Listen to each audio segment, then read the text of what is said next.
Sports School is brought to you by BASF and Pride Seeds. Hi, I'm Sean Dilliot, Service Manager for Kearney Planters in Ontario. We're in Manitoba today at Portage la Prairie.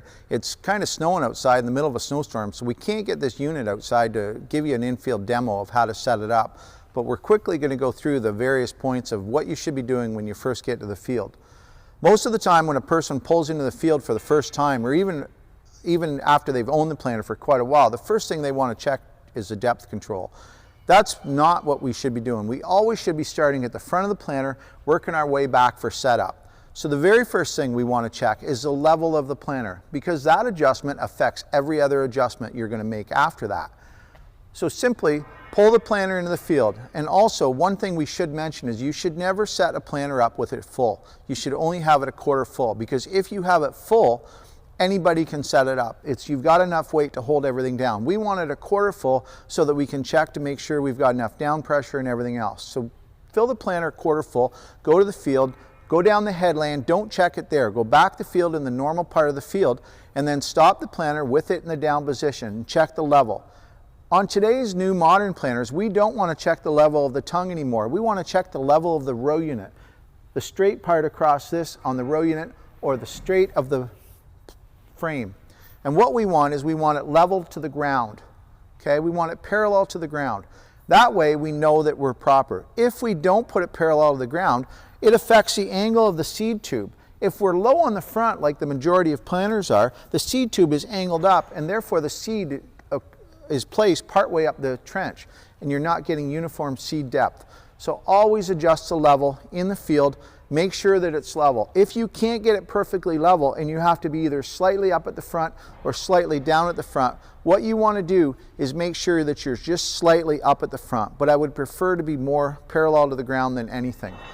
Next adjustment you want to make is down pressure, not the seed depth. Everybody still wants to go to the seed depth. We want the down pressure to be adjusted next, because if you don't have enough down pressure, you will not have the proper seed depth, because you will not have any weight on your gauge wheels. So after you've set your level, go another 150 feet, go down the field and adjust, get out with the planter down and check and see, can you move those gauge wheels up and down? If you can spin them quite easily, you probably don't have enough down pressure. If they're shoving down into the ground and creating a trench, or you can just simply see that they're too tight and you can't move them at all, you have too much down pressure. You need to adjust the proper amount. In a perfect world, you should be able to just slightly turn that wheel when that planter is in the down position in the field. And how do you adjust the down pressure? On this particular system, it's a pneumatic system. You simply go in the cab and increase or decrease the amount of air that's in the system. On a hydraulic system, you would tell the computer to turn the pressure up or down. On a spring system that's manual, you would simply adjust it according to your owner's manual. So now that once you've checked the down pressure, then you can check the depth of the seed. And this, like any other planter on the market, is simply adjusted with the lever. So adjust all your seed depths, and at that time you could also check the population. On a 30-inch row, to get 1/1000th of an acre, you simply measure out 17 feet 5 inches, count the seeds in that, multiply it times 1,000, and that's your population. I constantly get people telling me that they cannot find the seed to do a population check.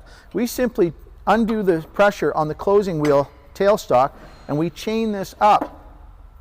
And also, we'll shallow up one row to about 1/4 inch. Go 50 to 100 feet, get out, check 17 feet 5 inches within that. You can very quickly find the seed when you shallow it up like that. Last thing you should be checking is down pressure on your closing wheels. If you cannot dig the seed up with your finger, you've probably got too much downforce on your closing wheels. In some clay conditions, it might be tough, but in most conditions, you should be able to dig the seed up with your finger. If you use just a screwdriver, it's going to be awfully hard to tell how much pressure you've got on it. And that's just a quick theory of how to set that whole planter up.